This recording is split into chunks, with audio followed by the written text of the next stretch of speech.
চতুর্থ দিনের মতো ইরান ও ইসরায়েলের মধ্যে হামলা পাল্টা হামলা। সোমবার শেষ রাতের দিকে ইসরায়েলের মাটিতে ভয়াবহ মিসাইল হামলা ইরানের। তেহরানে পাল্টা হামলা চালিয়েছে ইসরায়েল। মার্কিন প্রেসিডেন্ট ডোনাল্ড ট্রাম্পের আশার সংঘাত বন্ধে চুক্তি করবে ইরান ইসরায়েল, তবে তেহরান সাফ জানিয়েছে পূর্ণ প্রতিশোধের আগে কোনো আলোচনা নয়। বিএনপি নেতাদের সাথে ব্রিটিশ হাইকমিশনার সারা কুকের বৈঠক। বিএনপি প্রতিনিধি দলে ছিলেন মহাসচিব মির্জা ফখরুল ইসলাম আলমগীর, স্থায়ী কমিটির সদস্য ডক্টর আব্দুল মঈন খান এবং সাংগঠনিক সম্পাদক শামা ওবায়েদ। ডক্টর মোহাম্মদ ইউনূস ও তারেক রহমানের বৈঠক ফলপ্রসূ হয়েছে উল্লেখ করে বিএনপির স্থায়ী কমিটির সদস্য আমির খসরু মাহমুদ চৌধুরী বলেছেন, জনগণের মালিকানা ফিরিয়ে দেওয়ার বিষয়টি তারা বাস্তবায়ন করতে পারবেন। বিএনপির স্থায়ী কমিটির সদস্য সালাউদ্দিন আহমেদ জানিয়েছেন, লন্ডন বৈঠকে দায় মুক্তির বিষয়ে আলোচনা ছিল না, তবে অন্তর্বর্তী সরকারের রেকটিফিকেশন লাগবে। বিএনপির স্থায়ী কমিটির সদস্য ডাক্তার AZM জাহিদ হোসেন বলেছেন, সংবাদপত্রের কালো দিবস নিয়ে অল্প কয়েকটি পত্রিকা খবর প্রকাশ করেছে, অথচ সবারই উচিত ছিল এ নিয়ে লেখা। বিপ্লবী ওয়ার্কার্স পার্টির সাধারণ সম্পাদক সাইফুল হক বলেছেন, ঢাকায় সরকার কিছু কাজ করলেও গ্রামে কোনো কাজ করছে না। লন্ডন বৈঠকে বরফ কিছুটা গলেছে মনে করেন নাগরিক ঐক্যের সভাপতি মাহমুদুর রহমান মান্না। আন্দোলন চললেও নাগরিক সেবা বন্ধ না করতে ঢাকা দক্ষিণ সিটির কর্মকর্তা ও কর্মচারীদের প্রতি আহ্বান জানিয়েছেন বিএনপি নেতা ইশরাক হোসেন।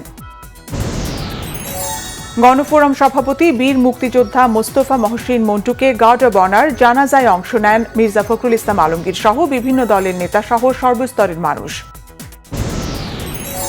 7 দিনের মধ্যে শেখ হাসিনা ও সাবেক স্বরাষ্ট্রমন্ত্রী আসাদুজ্জামান খান কামালকে হাজির হওয়ার নির্দেশনা 2টি জাতীয় পত্রিকায় বিজ্ঞপ্তি আকারে প্রকাশে ট্রাইব্যুনালের নির্দেশ।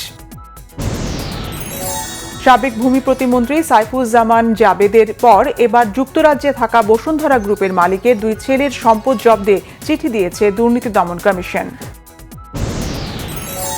গুমের শিকার কিংবা খোঁজ পাওয়া যায়নি এমন ব্যক্তির পরিবারকে মিসিং পারসন সার্টিফিকেট দেওয়ার কথা ভাবছে সরকার, জানিয়েছেন আইন উপদেষ্টা আসিফ নজরুল।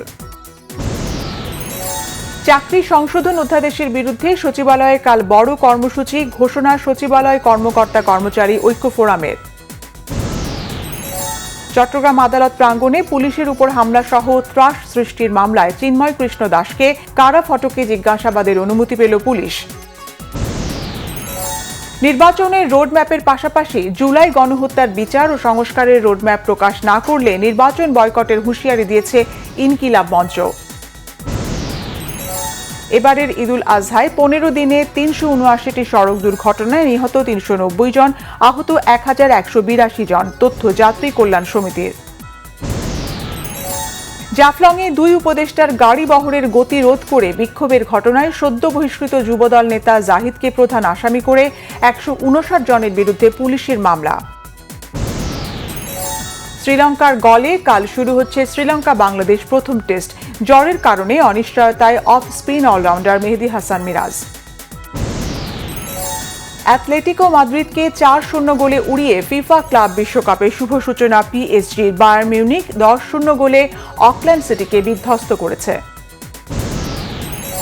নায়িকা আজমেরি হক বাঁধনের ছবি এশা মার্ডার কর্মফলের প্রতি মানুষের আগ্রহ বাড়ছে। সিঙ্গেল স্ক্রিনের হলে মুক্তি দেওয়ার তাগিদ দিয়েছেন এই অভিনেত্রী।